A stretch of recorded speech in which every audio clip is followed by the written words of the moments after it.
Shabbat shalom, Shabbat shalom, Shabbat shalom, and well, I guess you could say Bogota, but depending on where you're at in the world. All right, this is not about religion. This is about just some of the things that over the years I come to question about scriptures, what we call the Bible, in a sense that we're looking at it from the Christian point of view, because that's what most Bibles in today's bookshelves are based on. Okay, their religious connotations and so forth on it, based on a religious point of view. Well, I left that 30 years ago.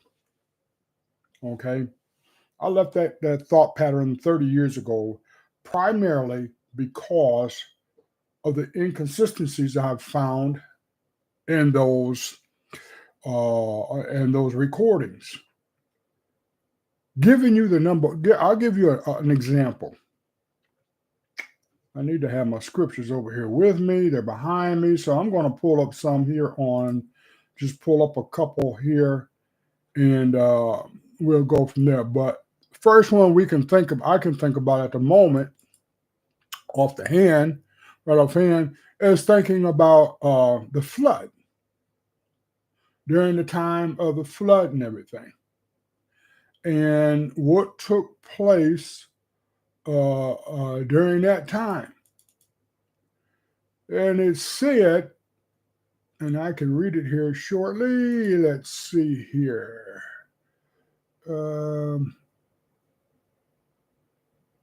Okay. Genesis. Okay. Well, anyway, we'll find the exact on it here shortly. But it talked about how during the flood, there were only, let me see, there would be 2, 4, 6, 8 people left in the whole world. And the flood essentially killed everything. And I'm going to show you how the fallacy of that is. It's impossible. Because there were sea creatures, those who actually lived in the oceans, the fishes and the crawdads and all the microbes and all of these other things like that existed in water. So how was it possible to drown them and kill them off when that was their natural habitat? What does that say? It says that, let me see if we can get better. Okay, because I'm trying to look at the screen and talk. But it's just saying that somebody made a big mistake. Somebody made a very grievous mistake when they tried to translate that. What they did was a transliteration and a total degradation of the actual scriptures that were written at that time frame. Whoever wrote it and stated it the first time, prior to what we're looking at now, or what they looked at before the Council of Nicene, or even before that time frame, the only possible ignorance on that subject came during the Council of Nicene.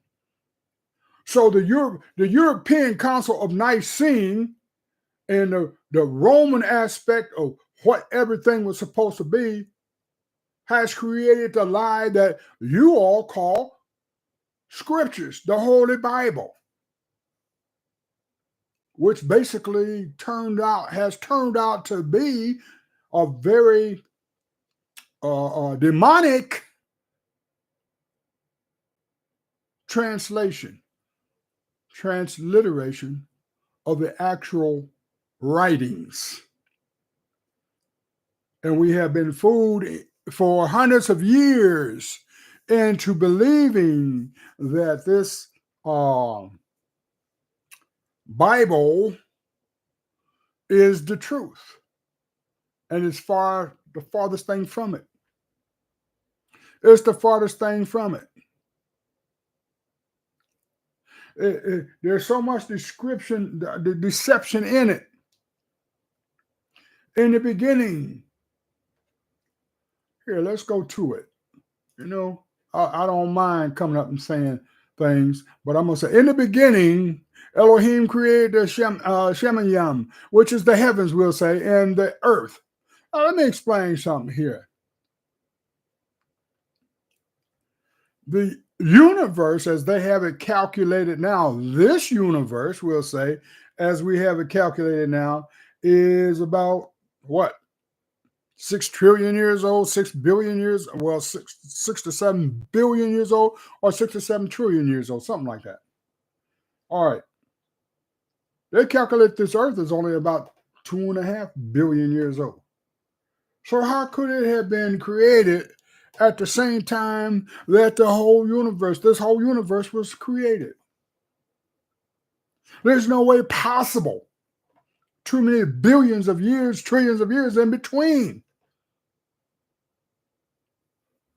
So we need to stop being literal about these scriptures up here and start to get some true knowledge and understanding of what we're supposed to be doing and how we're supposed to be doing it. In the beginning, Elohim created the heavens, and then somewhere along the line throughout the billions of years and all that creation out there, everything in the ether, finally coalesced it into a sun out there, and then all of a sudden all the little planets coalesced from its gases and everything, and then we had 2 other planets that were in this solar system collided into each other and made this planet we call the Earth. Billions of years later. Now, this is not scientific fact. It's really scriptural fact too. But the fact that they don't want to put things like this in there says a lot about those who created or destroyed, we'll say, the true writings and made this so-called Bible we got today. Most of y'all don't even know what the word Bible means anyway. I know I've said it before. Basic instructions before life eternal. You have no understanding of what that truly means, but you really need to start getting with that. Now the earth was without form and empty. What does that tell you? What did I just say? Billions of years later, after this particular universe was created, all of a sudden, now we got the earth was formless and empty. What does that tell you? If there's no form to it, there's nothing there. It's just space. It is just space. It has nothing to do with what y'all been talked about and everything. This is the Ruach of Elohim was hovering over the surface of the waters. Over the surface of what waters if there was no earth there? The spirit of Elohim, the spirit of the Creator, the spirit of the Ancient One in the ether that is out there, which all things flow through and everything on different levels, different dimensional levels and different frequencies and everything. All of that. Yes, his spirit was there because it was all a part of who he is. So he was able to see and understand. He didn't have to speak a word. He did part of what he's already done on his creativeness and his route of creation towards the truth. So all he had to do was let it comply and do the one thing that y'all hate to hear: evolve. There was no creation without evolution. So it all had to evolve in time and space and place. Evolution is a key point in this whole thing. Genesis 1 and 2 tells you that. Now the earth was without form and empty. Darkness was on the surface of the deep, and the Ruach, the spirit of Elohim, our ancient one, was hovering over the surface of the waters being space itself, the whole universal thing of the ether. Elohim said, "Let there be light," and there was light. Now, why would they mention the earth without mentioning there being light at first? If now the earth was without form, in other words, the universe and all of its mystical levels and so forth, different things within it were without form. There was nothing there. It was just void. The waters, he looked in the waters of and it was just void, but him. In order for the light to be there, he had to command it to be so. He had to release it from him. The waters was all a part of him, his spirit, the ether. He had to release his energy out in order for it to become part of light, the light, enlightenment. And that's going to also control. There's a duality in this.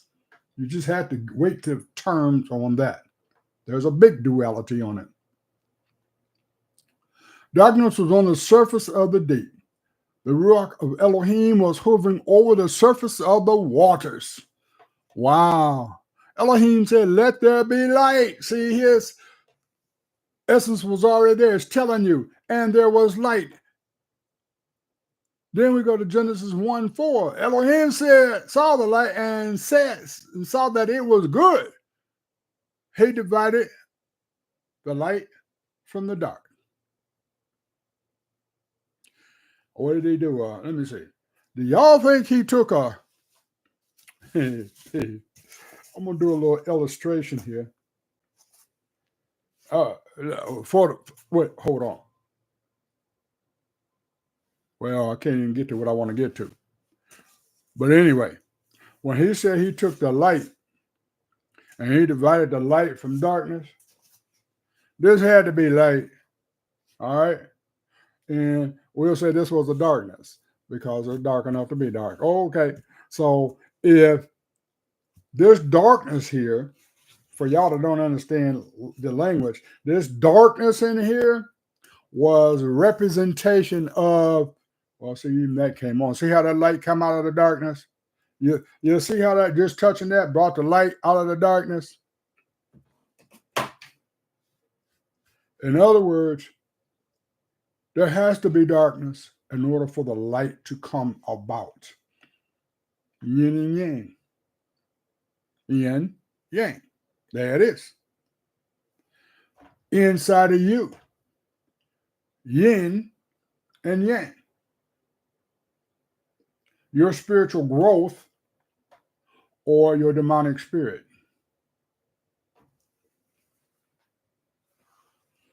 Yeah, I said it like that for the simple reason that your soul, your very essence of you, your soul that resides within you, along with a spirit, that spirit normally would be the Ruach Kodesh, because that is what the Holy Spirit is, what is in you that brings all of that out of you into the ether and gives you the different frequencies and all that kind of stuff that you go through that you don't even realize you're going through it. But anyway, That yin and yang possibility in there. Okay, that push right there, good from good to evil, evil to good. Now, 1:4. Elohim saw the light and saw that it was good. Light is good. Elohim divided the light from the darkness. Elohim called the light day, and the darkness he called night. There was evening and there was morning one day. We cannot speculate in our minds about the morning and the day out there because it does not compare to the essence of what is being said here. So his essence of what a day is universal, because remember something, there was no time to him. There is no time to him. Time doesn't exist in his existence. He allowed time to take place. He allowed for the little human being and all the other little creatures out there in the universes to start to accumulate on the time factor and everything. It meant absolutely nothing to him. But he started to use that to bring around boundaries. And it's those boundaries that we have that have elevated itself or come down to the levels of where we're at in order for us to accumulate time, see time, when all we really had to do was look out there and see night and day. From dusk until dawn, one whole day. From dawn to dusk, another whole day. Dusk, dawn, dawn to dusk. It didn't take no 24-hour clock to do that. All we had to do is look out there and see it. It's the natural way of doing it. The Indians did it, as you all think. Most Africans did it. Well, the Africans did it, period. They didn't have no timepieces back then.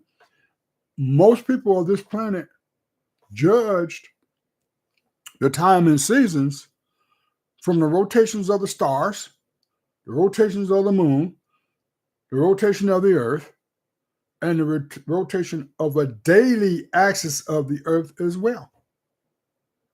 We didn't have no timepiece talking about, it's 12 o'clock, I got to get something done. No. You just look up and judge it by the sun. Now, let's continue on. Elohim saw the light and saw that the light was good, it was, and Elohim divided the light from the darkness.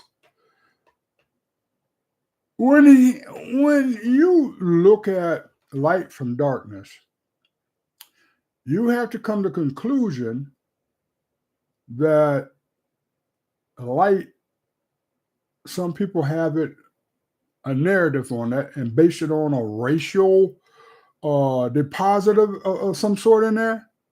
You know, you started depositing light into a racial being and saying that everything that was light, meaning you started calling Europeans white, you started calling Africans dark, black. So that was supposed to have been the guiding point, so-called day and night, light and darkness, right and wrong. What a pathetic bunch of BS. That's how far down the rabbit hole most of you have fallen and gone into, to get to that point. And that's something that we should have been able to overcome centuries ago, but instead we fell further into that rabbit hole, unfortunately. Now, 1:5, Genesis 1 and 5. Elohim called the light day, and the darkness he called night. There was evening and there was morning one day. So essentially, the light was supposed to be day, and the night was the darkness. It had nothing to do with people. It had nothing to do with what you look like or anything else, what melon your skin was and everything, because in his eyes, the creation that he had put out there hadn't even brought your little silly butts around in the first place. You wasn't even there. So it wasn't about you or anybody like you or us or anybody else on this planet. It was about the natural things out there, day and night, universal. Does the universe go through a day and night period? Hmm, I don't know. Not going to speculate on that. Then he said in 1:6, let there be a firmament between the waters and let it divide the waters from the waters. Now, you would think that they're jumping ahead here and talking about the earth itself and all it encompasses and everything, because see, between 1 and 6, there's a whole universe out there being made. There are different planets. I mean, I won't even say it's planets. Suns being created. Galaxies were created first. And through the gases of the billions of galaxies out there in this universe, there came about what? Stars. How is you going to have a galaxy without stars? It'd be just empty, void space. The ether. So with that part being said and thinking about it, that meant it took billions of years for us just to get down. We are all the way out on the edge of the so-called Milky Way galaxy. All the way out on the very edge of it. We'll say because this is the fat part of the Milky Way here in the middle. Okay? And if it's swirling around and that's all we stuck way out here in the suburbs. They don't. We non-existent. We're just a little speck of dust. That includes this whole solar system. We're just a little bitty thing, and yet we're handshaking with another galaxy right now. The Andromeda galaxy. We're doing a handshake with them right now.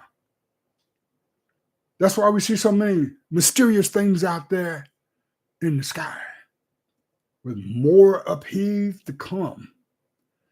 But when you look between Genesis 1 through 6, there's a lot of information missing. A lot of information is missing. Hundreds of thousands of millions of years of information are missing in between those, and just in that first 6 verses. And you think it goes back and tried to make it up? No, because they purposely left it out. They didn't want you to become involved with that aspect of things. That was not what they wanted you to understand. They wanted to guide you towards their own entity or copy of what they want to call a holy book. And it wasn't just about the holy book. It was about a way of life. What they wanted you to become, how they wanted you to become, how they wanted to control the world. Remember, back in, they were what, 4th, 5th century of this common era? Those people was the Romans or whoever they was doing their best to do what? World domination. See, y'all have to remember something. There might have been 1 billion people on the planet at that time frame. There's no doubt in my mind that there could have easily have been 1 billion people.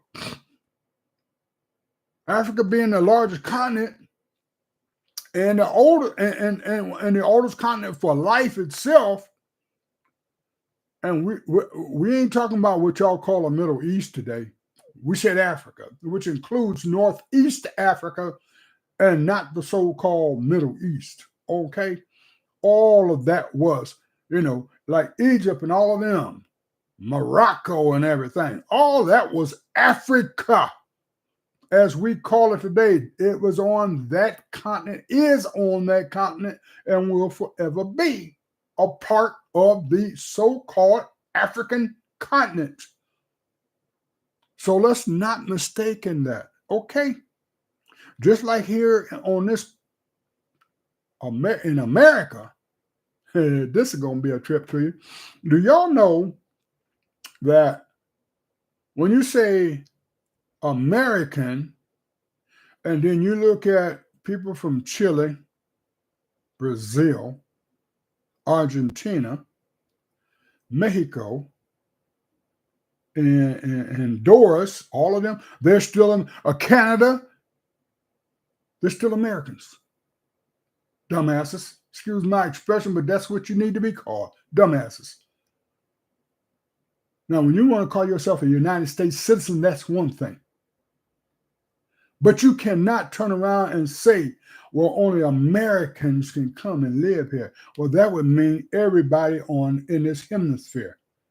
Duh! Yeah, I'm keeping it straight and down to the ghetto point on it, because that's the way you need to get it. It means that they're just as much an American as you are. They may not be a United States citizen. And neither are you an Argentinian or Honduran or Belizean, somebody from Belize, or any other places of that nature.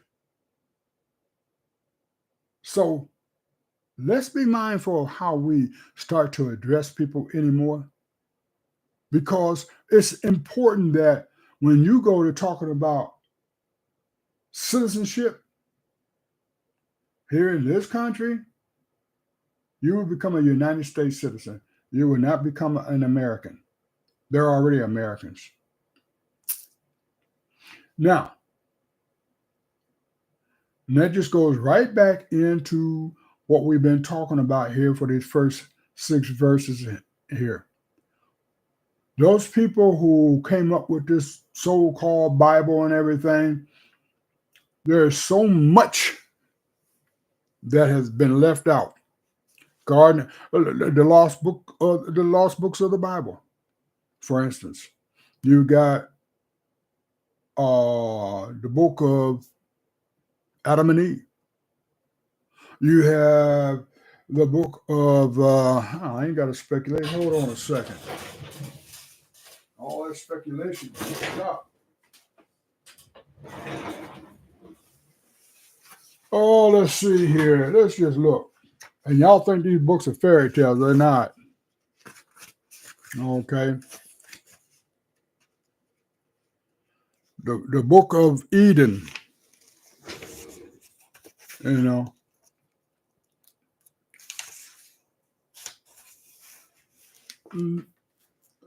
Eden. Let's talk about Eden for a minute. That fits right into this category right here where we at. Eden was a so-called beautiful, lush garden. Was the rest of the world looking like desert at that time frame? I mean, think about the concept of what they tried to plant in your mind when they said, well, they were in this lush garden we call Eden. The whole damn planet was Eden.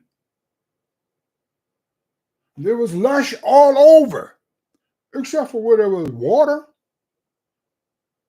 But most of the planet, was lush. It had to be. It was just made. Why would he make desert? Why would he make all that kind of stuff like that? Why would anybody create something that's supposed to be so beautiful and everything and put all that ugliness in it? Huh? Wouldn't make any sense now, would it? Excuse me. So there had to be, pardon me, thank you. There had to be something very special about Eden, because outside of Eden, there was a whole bunch of other people, millions of more people on this planet. We might call them people, but hominoids, we'll say. Millions more hominoids on the planet. If it wasn't, how did Cain go out there and find himself a wife? How did Cain worry about somebody else finding his butt and killing him if they heard he had killed his brother? Why did Cain worry about that? Why did Cain get a mark put on his head so nobody else would mess with him? Huh?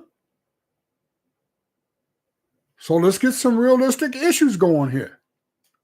That would mean that Cain had to go out and live amongst other humanoid type people.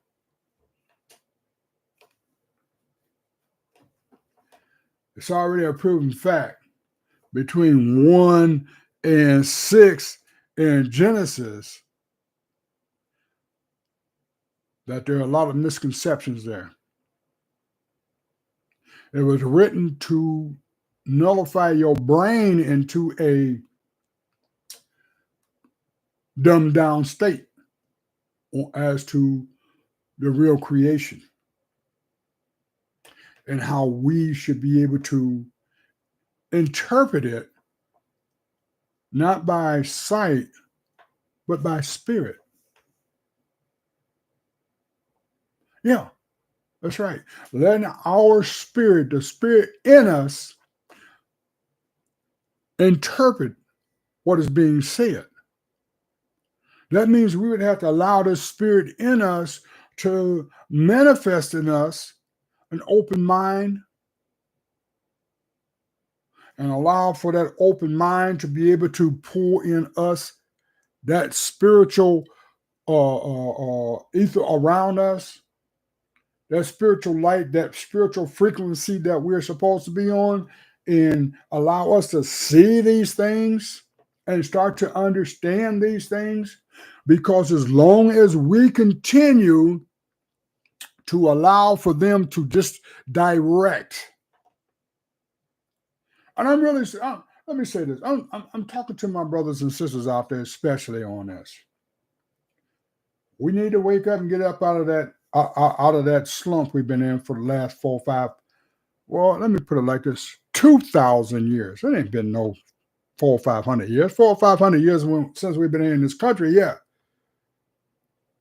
But 1,500 years before we came to this country, we were in the land of Africa. And so our ancestors, our forefathers, of course, were the offsprings of the original Israelites that left out of Israel and migrated south into the African countries to hide from their oppressors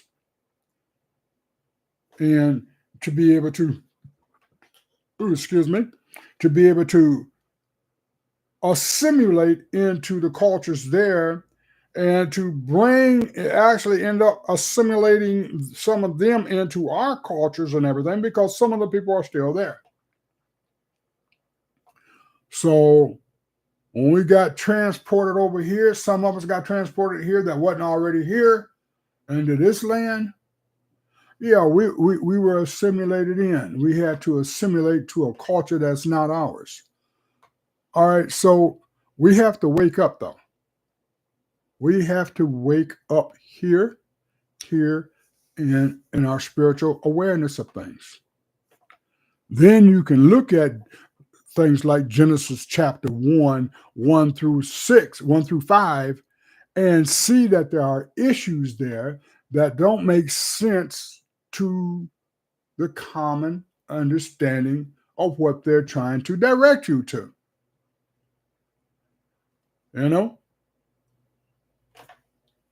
And when we get to that point of understanding these things, then we know all these different books that are missing. We go looking for them. You have to take the time out to look for these books. And the different levels of scripture. Okay, they say the Ethiopian Bible is the most comprehensive Bible there is. Now, if that be said to be the truth, then why are they trying to call them the Beta Jews? They're not Beta Jews. They're Israelites. Ivrit, okay?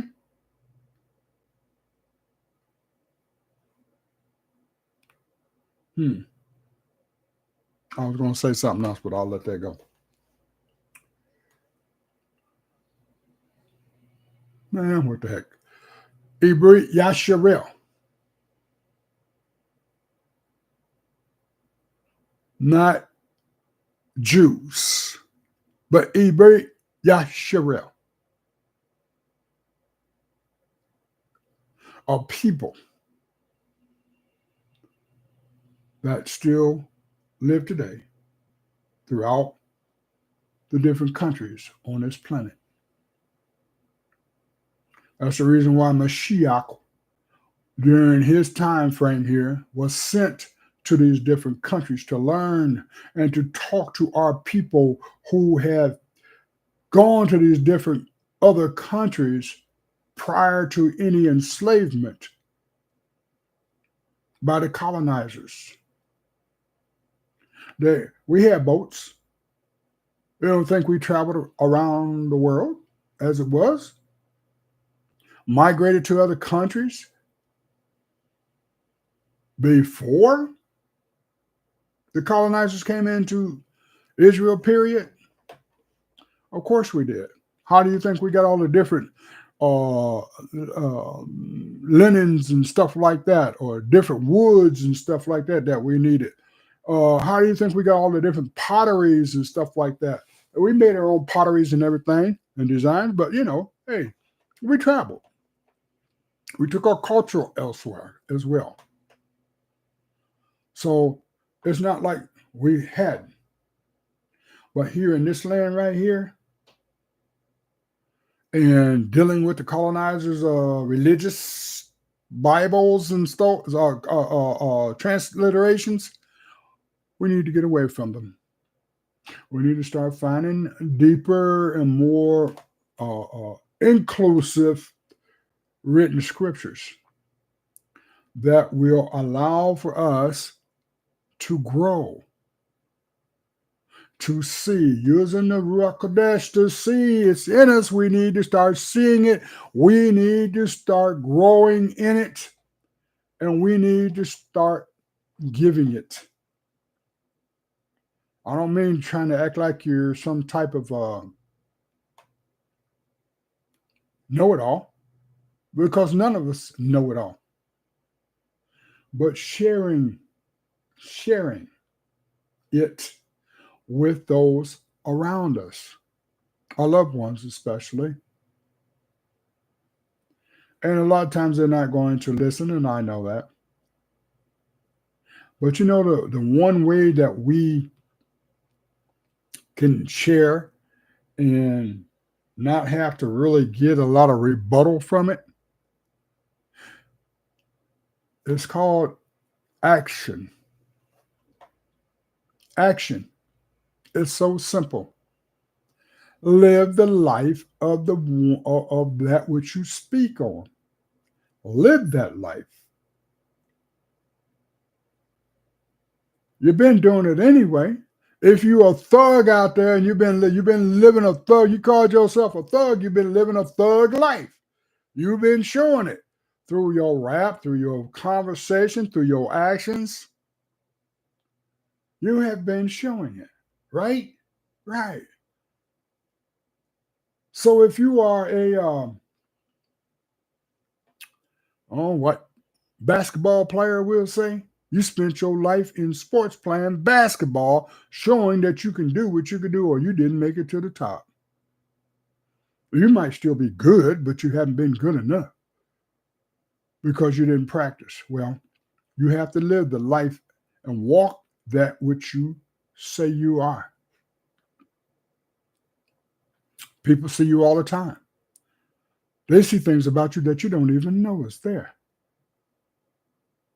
But you do your best to continue on with your life and to grow in the spirit, to accept all the things that you are given to accept, and which you are not able to accept, you what? Discard it. You'll be surprised how much is given to you to accept on a daily basis. The small things that you walk and talk and think about. There's acceptance or what? Yeah, you push it away from you. You depart from it.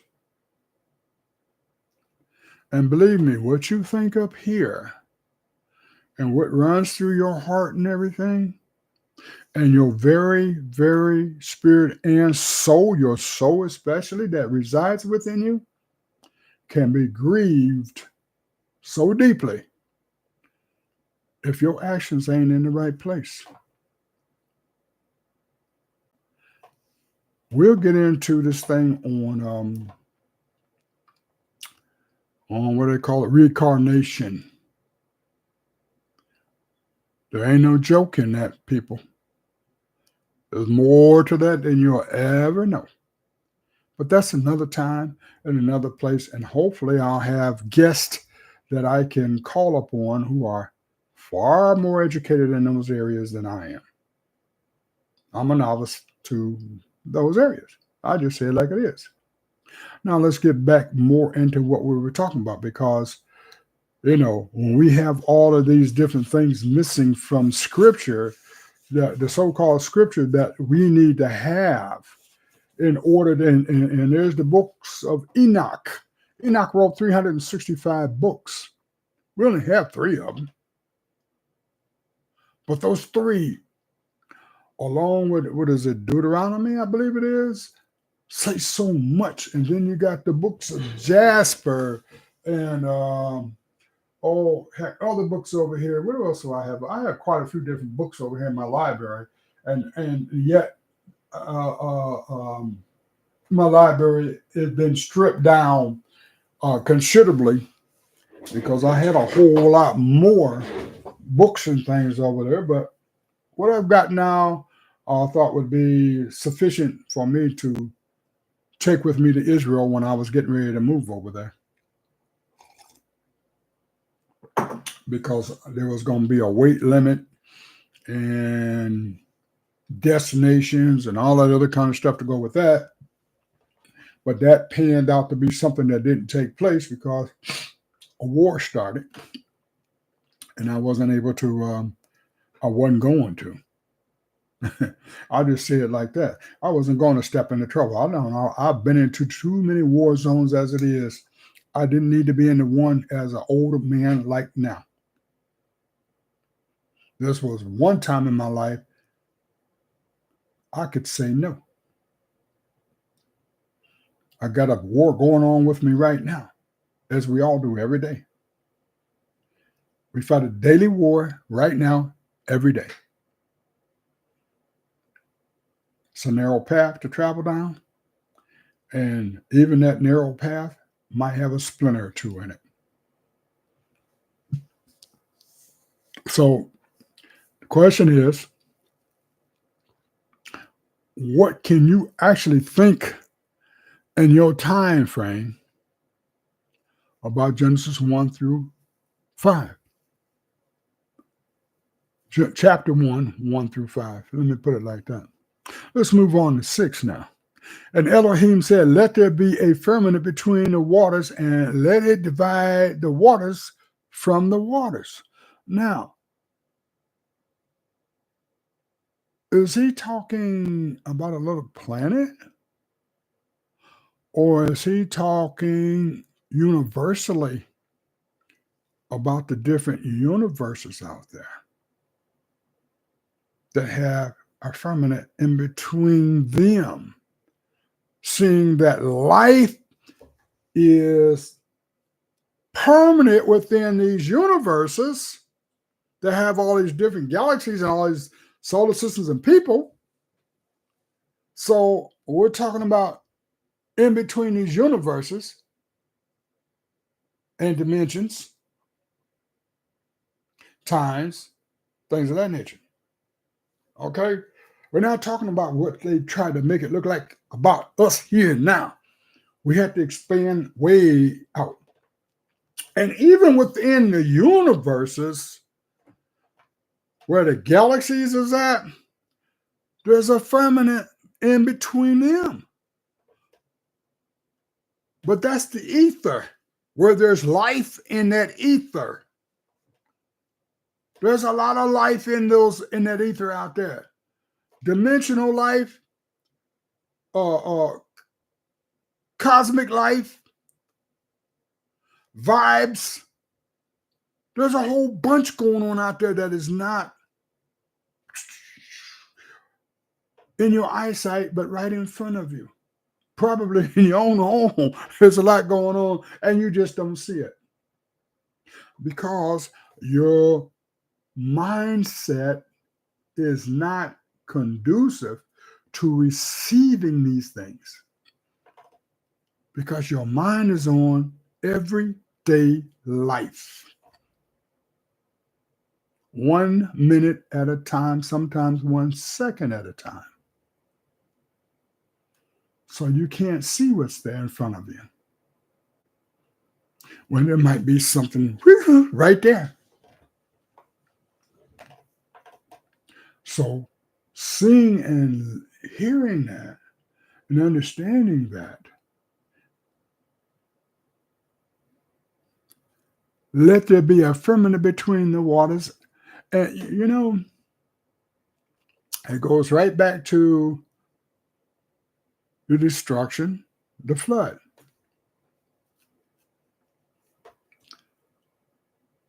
How could everything on the planet be destroyed that wasn't in the ark? When all the animals that existed in those waters still existed.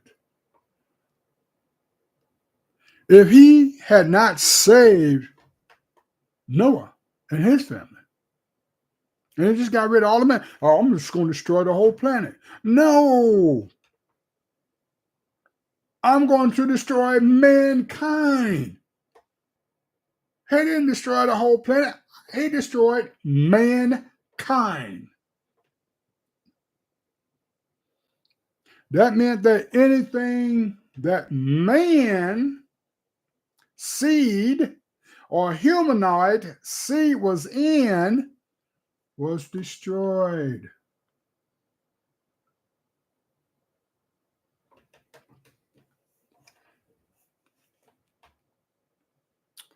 And to prove a fact that everything that was on the surface or on the planet of the earth didn't get destroyed, how about the fallen? They were put in chains under the earth.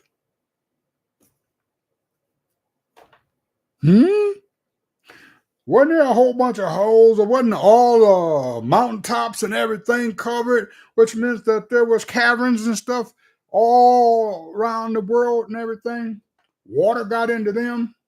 How come the Nephilim down there did not the Nephilim, but the fallen, like Sam Yaza and some of them, how come all of them wasn't killed?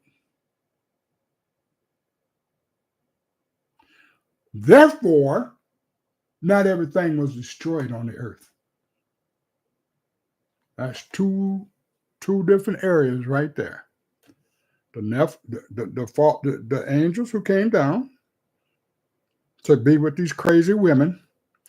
Now I know why I kind of understand why sisters got this big head thing on them anyway. Now they had the sons of Elohim come down just for them. Brothers, we got a big problem. And when you stop and think about it in these terms, we got a real big problem. We got to teach these sisters from young ages, birth, and start to guide them away from that type of you got to bring me everything. And what you getting all of this attitude, because they're not bringing nothing to the table. So we want to start dealing with that. All right. But those Malachim angels, 220 of them, I believe, is a correct count. I could be wrong. Some people say 200. But those right there, they're still alive. And they came to the earth long before the flood got here.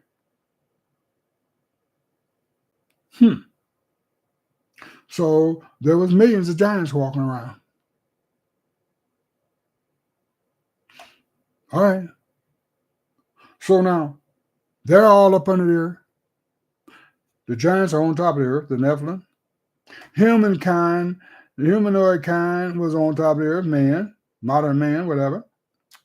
And then there were the others that were here on the earth as well. So you tell me. And then let's talk about it. We know all the animals, sea life. That's 5 different categories. How come it only mentions humanoid animals, birds, and all? How come it only mentions them as getting killed? Washed in the flood, drowned to death. Right. Because the fish was good to go. They're going to swim anyway. All the sea life, whatever that may have been. And the fallen Malachim.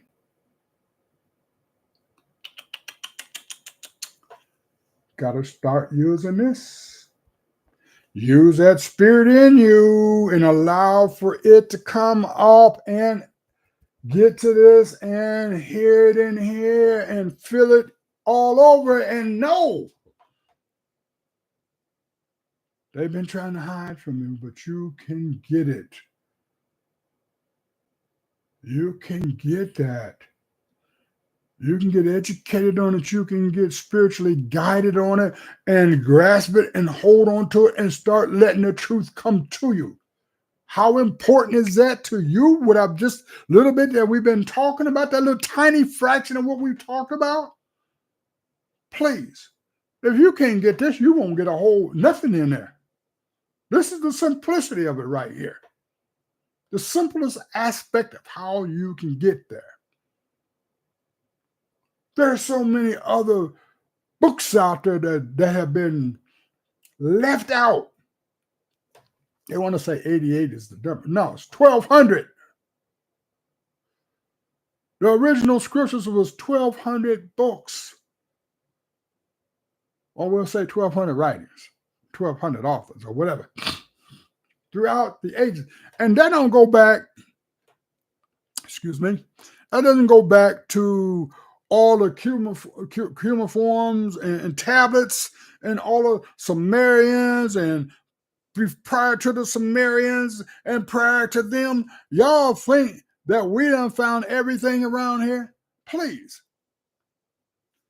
These folks ain't telling you nothing. You know the governments, especially the United States government, is hiding all kind of stuff from it. And probably the Chinese and the Russians and some of the other ones. all hiding things from people. Why? So they can be the first man on the moon? Nah. First man on Mars? Nah. First man to Andromeda? Nah. We done been there already. Hell, that ain't nothing but a Sunday ride.